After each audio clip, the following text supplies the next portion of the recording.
Kunjungan Dubes RI untuk Yunani Bebep AK Nugraha Junjunan dihadiri oleh Bupati Jember Hendy Siswanto dengan owner Taman Botani Sukorambi Jember Febrian Ananta Kahar. Usai meresmikan Cakrawala Longs, Bebep AK Nugraha Junjunan kepada sejumlah awak media menuturkan bahwa Jember mempunyai potensi yang cukup besar, baik pariwisata maupun dunia usaha serta industri yang patut untuk terus dikembangkan. Salah satunya yakni potensi daun tembakau dan cerutu. Dirinya menilai produk cerutu asli Jember sangat berpotensi untuk dipasarkan di luar negeri dan tak kalah dengan produk cerutu lainnya di pasaran. Dengan sinergi dan kolaborasi yang tepat baik pemerintah selaku marketing serta dengan pengusaha, potensi ini bisa terus dijalankan sehingga bisa memberikan manfaat ekonomi bagi masyarakat Jember.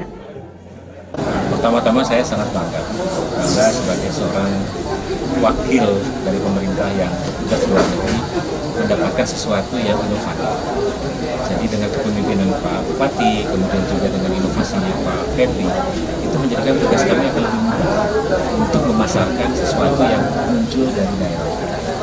Nah, Jember dengan kota cerutunya, atau lambang cerutunya, dan cerutu itu kan mendunia. Ya. Cerutu di dunia itu sekarang produk yang muncul itu sudah lebih dari 380 miliar dolar. 380 miliar dari produk tobat. Itu belum bicara mengenai daun tembakau, ini bicara mengenai produk tobat. Cerutu di dalamnya itu sudah lebih besar lagi, sehingga kami akan merasa mendapatkan support, mendapatkan tambahan amunisi dari Pak Bupati, dari Pak Febri dengan kondisi ini, dan Cakrawala ini menurut hemat kami harus dipikirkan untuk yang memberikan kesempatan pada kami untuk bisa mengatakan bahwa Indonesia bukan hanya sekedar berburu, Indonesia bukan hanya sekedar Labuan Bajo, tapi juga hal seperti itu. Sementara itu, Bupati Jember mengaku bangga dengan hadirnya Dubes RI untuk Yunani yang datang langsung ke Jember untuk melihat potensi yang ada di wilayahnya. Secara khusus, Bupati juga mengapresiasi adanya destinasi baru Cakrawala Longs di Taman Botani Sukorambi Jember ini yang nantinya bisa digunakan sebagai tempat yang baik untuk mendorong investasi yang ada di Jember. Di event launching Cakrawala Longs Mirin Mas Febri di Taman Botani, melengkapi sudah Taman Botani ada Cakrawala Longs yang khusus, dan lebih dari itu saya bahagia sekali hari ini karena dihadiri langsung oleh Bapak Duta Besar Indonesia untuk Yunani. Beliau hadir untuk juga menandatangani prasasti Cakrawala Longs ini, dan kami sebagai Bupati memberikan apresiasi yang tingginya kepada Mas Febri yang punya satu ide kreatif untuk memberikan satu tempat Cakrawala Longs ini untuk tentunya iklim investasi yang di Jember ini. Inilah tempat lobby yang sangat representatif dan bisa privasi di sini dengan melihat sunset, pemandangan yang luar biasa di belakang Cakrawala Longs ini, sehingga ini akan menjadikan satu daya tarik yang luar biasa di Jember ini. Dan saya tentunya dengan adanya kondisi seperti ini sudah wajib untuk bisa membantu mempromosikan ini. Nah, bagi Anda yang ingin melakukan negosiasi atau mencari tempat yang cocok untuk menggelar pertemuan yang private, Cakrawala Longs ini bisa menjadi referensi sambil menikmati pemandangan alam Jember. Dari Jember, Yudisa di Jember 1 TV melaporkan.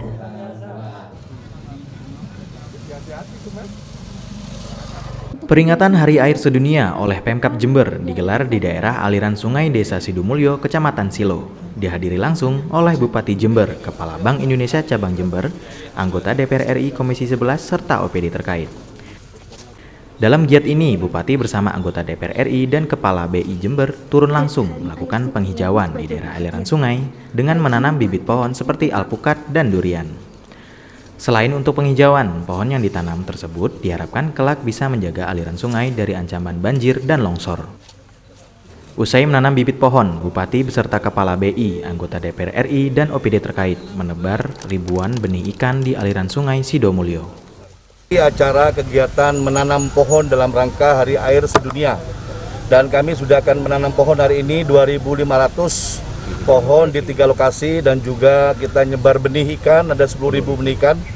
Dan tentunya di Hari Air ini sangat penting buat kita, bagaimanapun juga negeri ini harus kita pertahankan, jangan sampai kita kekurangan air. Dan ini kita harus membuat satu tempat-tempat yang caption area, kita harus ada tangkapan-tangkapan air untuk bagaimana air ini bisa tersembunyi di bumi, bukan buang ke laut. Tentunya kegiatan ini sangat penting buat kita semuanya. Dari Jember, Yudi Sadi, Jember 1 TV melaporkan. Di kota Surabaya. Kopi lokal Silo dinilai mempunyai cita rasa yang baik dan siap bersaing di pasar luar negeri. Apalagi untuk jenis Robusta, Jember diklaim memiliki kopi Robusta terbaik di Indonesia. Melalui program klaster binaan Bank Indonesia Cabang Jember, Koperasi Serba Usaha atau KSU Buah Ketakasi di Desa Sidomulyo akhirnya melakukan MOU dengan Bright Java Indonesia dalam rangka mendukung potensi kopi lokal menembus pasar ekspor. Capaian bisa menembus pasar ekspor ini diapresiasi penuh oleh pemerintah daerah sebagai langkah maju dunia UMKM di Jember. Dengan produk yang baik serta dukungan dari sektor perbankan terbukti efektif serta mengangkat potensi lokal bisa bersaing di tingkat internasional. Hari ini sedang mencanangkan desa devisa. Dan ini satu-satunya pertama kali di Kabupaten Jember, satu desa kami tunjuk sebagai desa devisa. Kenapa? Karena salah satu desa Sidomulyo sudah memenuhi syarat untuk menjadi desa devisa. Saat ini dibuktikan dengan MOU ekspor kopi dari Sidomulyo antara PT Bright Java Indonesia dan Koperasi Ketakasi Sidomulyo. Dan ini kami berharap dengan desa devisa ini akan tumbuh desa devisa lain di desa kami yang lainnya. Kepala Bank Indonesia Jember Yukon Afrinaldo menuturkan secara umum Bank Indonesia mendukung pemerintah daerah dalam mengembangkan UMKM. Tak hanya kopi, berbagai produk asli Jember bila dilakukan pembinaan yang tepat serta kemudahan permodalan yang mudah, UMKM Jember sangat bisa bersaing dengan produk di pasaran yang nanti diharapkan berimbas pada kesejahteraan masyarakat Jember.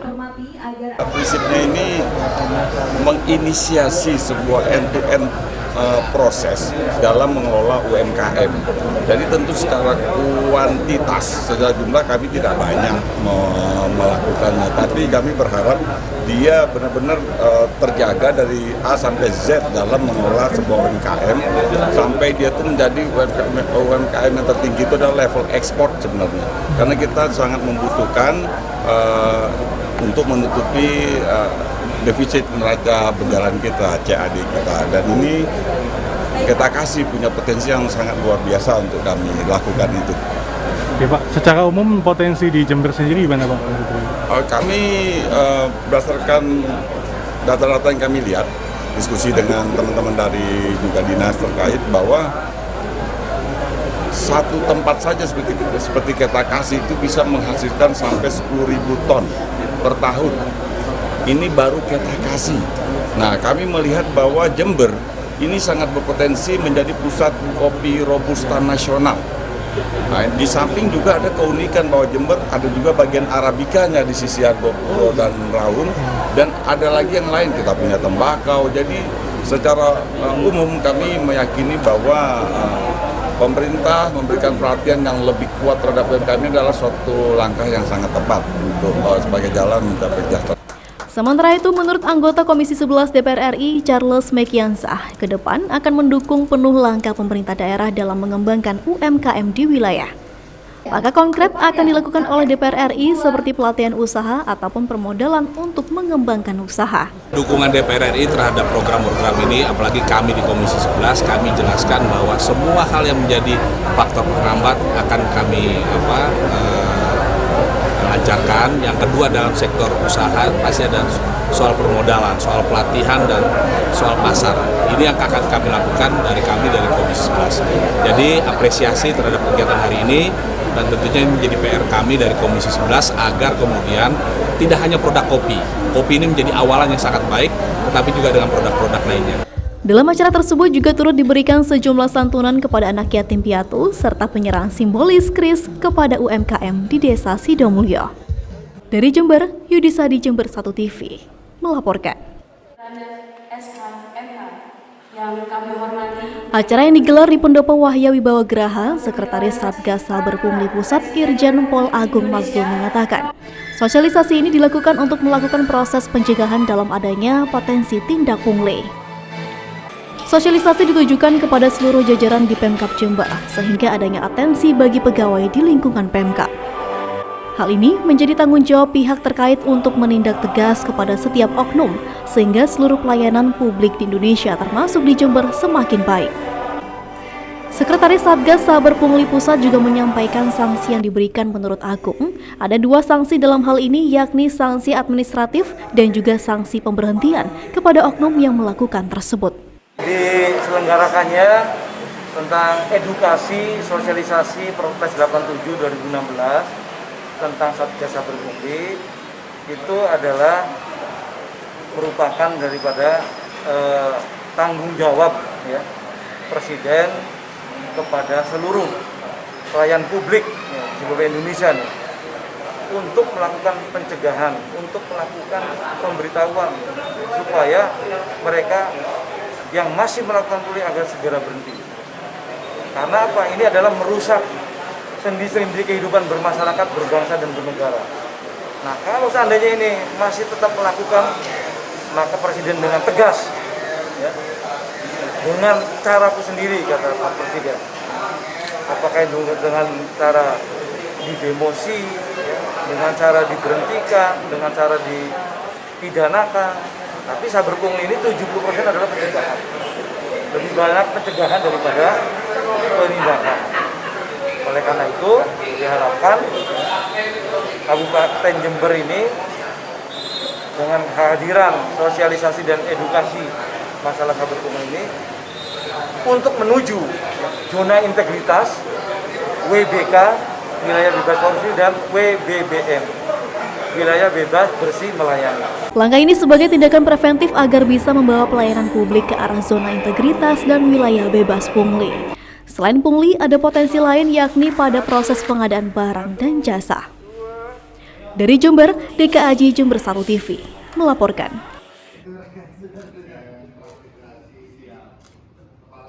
Dalam kunjungannya ke Jember, Menteri Desa Halim Iskandar mengatakan akan menawarkan kepada Bupati Jember program RPL di Jember ini. Program RPL yang ditawarkan menurut Halim, yakni menawarkan beasiswa pembelajaran di kampus negeri dengan batas waktu 2 semester dan lulus. Nantinya, para pengabdi di desa ini diberikan kesempatan untuk mengupgrade keilmuannya menjadi S1, untuk bisa dikembangkan di desanya nanti setelah lulus. Halim menerangkan bahwa nantinya program ini akan dibiayai sepenuhnya oleh pemerintah daerah dan Kementerian Desa akan mengurus kerjasama dengan perguruan tinggi. Pemerintah daerah beasiswa, Kementerian Desa yang mengkoordinasikan dengan perguruan tinggi setempat. Dan kita masih menggunakan perguruan tinggi negeri karena kepentingan legalitas. Jadi ada 2 legalitas. Satu legalitas perguruan tinggi, yang kedua legalitas mahasiswa. Artinya mereka betul-betul sudah punya pengalaman, bisa dibuktikan dengan dokumen, dengan prestasi dan lain-lain. Sementara itu, Bupati Jember Hendy Siswanto menyambut baik program yang disodorkan oleh Kementerian Desa. Pasalnya, peningkatan SDM di Jember hal yang sangat penting. Jember ada 226 desa, dan itu semua SDM-nya akan ditingkatkan. Pasalnya, mereka memiliki tanggung jawab yang besar khususnya dalam pengelolaan anggaran desa. Kami punya 226 desa, dan sekarang di desa-desa kita ini masih kurang masalah SDM. Di situ saya gayung bersambut, yang penting regulasi ada, saya ajar harus. Benar. Kenapa itu? Karena apapun desa itu ada di mengelola anggaran. Mengelola anggaran mereka ujung tombak maju enggaknya Jember. Mereka mogok bubar Jember. Gitu. Makanya kalau SDM ini nomor 1, saya bilang kalau ada RPN ini jalan luar biasa. 2 tahun mereka menjadi langsung S1. Dan mereka bisa kita arahkan dengan kemampuan yang ada di desa itu arahnya. Mungkin dia arahnya ke pariwisata, kita masuk pariwisata, pertanian, kita masuk pertanian. Dari Jember, DKAJ Jember 1 TV melaporkan.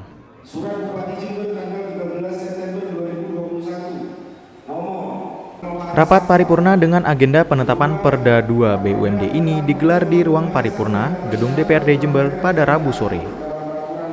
Raperda yang disahkan menjadi perda kali ini adalah tentang 2 perusahaan BUMD, yakni Perusahaan Umum Daerah Perkebunan atau PDP Kahyangan, serta perubahan atas Perda nomor 6 tahun 2020. Perusahaan Umum Daerah Air Minum atau Perumdam Tirta Pandalungan yang meliputi penambahan jajaran direksi. Bupati Jember Hendy Siswanto secara khusus mengapresiasi kinerja dari legislatif yang mampu melakukan akselerasi pembahasan 2 raperda sekaligus hingga ditetapkan menjadi perda. Ya, alhamdulillah tadi raperda kita sudah disetujui menjadi perda 2 perusahaan BUMD kita, satu perusahaan APDAM Tirta Pandalungan dan satunya PDP Kayangan, dan alhamdulillah ini sudah berjalan lancar. Terima kasih. Dan sekali lagi ini kerja teman-teman legislatif yang luar biasa. Sekali gerak langsung 2 perda selesai. Memang target kita memang dipacu ya, perda-perda memang banyak yang belum selesai karena memang baru mengajukan, dan ini namun dua cepat, jadi cepat sekali. Saya terima kasih dan apresiasi kepada teman-teman dewan semuanya yang sudah mendukung disetujuinya perda ini. Terdapat beberapa catatan yang menjadi sorotan dalam penetapan Perda 2 BUMD kali ini. Di antaranya, Pemkab Jember harus mampu menjamin kredibilitas direksi dari kedua perusahaan PDP Kahyangan dan Perumdam Tirta Pandalungan, serta tidak melalaikan hak-hak para buruh. Dari Jember, DKAJ Jember 1 TV melaporkan. Bertempat di Jalan Kamardikan, Desa Sidumokar, Kecamatan Semboro, Bupati Jember Hendy Siswanto beserta tim meresmikan gedung baru atau Badan Kerjasama Antar Daerah atau BKAD Semboro. Acara seremonial diawali dengan penampilan tari Pangastuti oleh sanggar seni setempat. Dilanjutkan dengan laporan dari Ketua BKAD Semboro, serta sambutan Bupati dengan substansi saran yang membangun bagi Badan Kerjasama Antar Daerah Semboro ke depannya. Selain itu, terdapat prosesi penandatanganan prasasti oleh Bupati Jember dan pemotongan pita sebagai wujud simbolis bahwa gedung tersebut telah resmi. Subandi, Ketua BKAD Semboro, mengatakan bahwa awalnya BKAD dulunya bernama PNPM atau Program Nasional Pemberdayaan Masyarakat dan belum memiliki kantor permanen. Ratanya tentunya bentuk kelompok, terus diberi nama kelompok, bentuk pengurusnya ketua, sekretaris bendahara, kemudian membuat proposal pengajuan secara tulis bahwa kelompoknya mau memerlukan pinjaman dana sebesar berapa. Untuk pinjaman awal biasanya kita berikan 1,5 juta. Bunganya kok? Bunganya jasanya itu per 1.000 ya 15. 15 apa Pak? 15 rupiah. Jadi kalau pinjam 1 juta harus diselesaikan dalam 10 bulan. Untuk 1 bulannya itu dia menyetor 115 rupiah.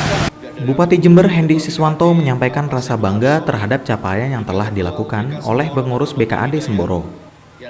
Ia juga mengusulkan perihal Kecamatan Semboro sebagai sentra jeruk untuk lebih inovatif dalam mengembangkan nilai ekonomis produk unggulan setempat. Ya, saya terima kasih, hari ini saya sedang meresmikan gedung BKAD Kecamatan Semboro, Badan Kerjasama Antar Desa. Di satu-satunya yang pertama kali dari 26 kecamatan yang memiliki gedung BKAD. Dari tahun 2010, aset yang dimiliki dari aset PNPM 200 juta dipakai untuk simpan pinjam perempuan khusus, dan saat ini sudah mempunyai aset 2,7 miliar, luar biasa. Dan saat ini dipimpin di BKAD-nya oleh Pak Haji Subandi, itu memiliki gedung sendiri di belakang saya ini. Dari Semboro, Sugito Jember 1 TV melaporkan.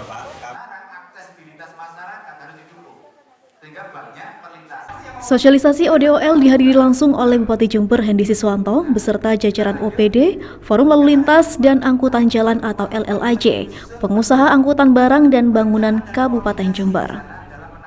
Sosialisasi over dimension overloading merupakan langkah pemerintah untuk mengendalikan kendaraan pengangkut yang tidak sesuai dengan ketentuan dan kendaraan yang memiliki muatan melebihi kapasitas. Selain rawan kecelakaan, kendaraan yang melebihi kapasitas berpotensi membuat jalanan rusak lebih cepat. Bupati Hendy mengatakan Pemkab telah habis untuk memperbaiki jalan dengan biaya sebesar 800 miliar. Untuk itu, pengguna jalan harus ikut merawat dengan mematuhi aturan berat jalur kelas 3 maksimal 8 ton. Overdimension sebagai kejahatan lalu lintas, sedangkan overloading sebagai pelanggaran lalu lintas. Pelanggar akan mendapatkan sanksi apabila melakukan pelanggaran tersebut. Ya, hari ini Dinas Perhubungan dan teman-teman Polres ini sedang melakukan FGD yang sasarannya adalah kita di tahun 2023 di 1 Januari kita canangkan untuk Jember Zero Odol, overdimension maupun overload. Karena memang itu harapan kita semuanya dan itu wajib kita taati. Dan hari ini diadakan satu diskusi dan dari narasumber dari KNKT kenapa kok harus zero odol, itu tadi sudah diserahkan cukup jelas kepada teman-teman kita, para pengusaha-pengusaha angkutan dan harapan kami dengan adanya pertemuan pada hari ini menjadi satu bagian sosialisasi untuk semua para pelaku usaha transportasi.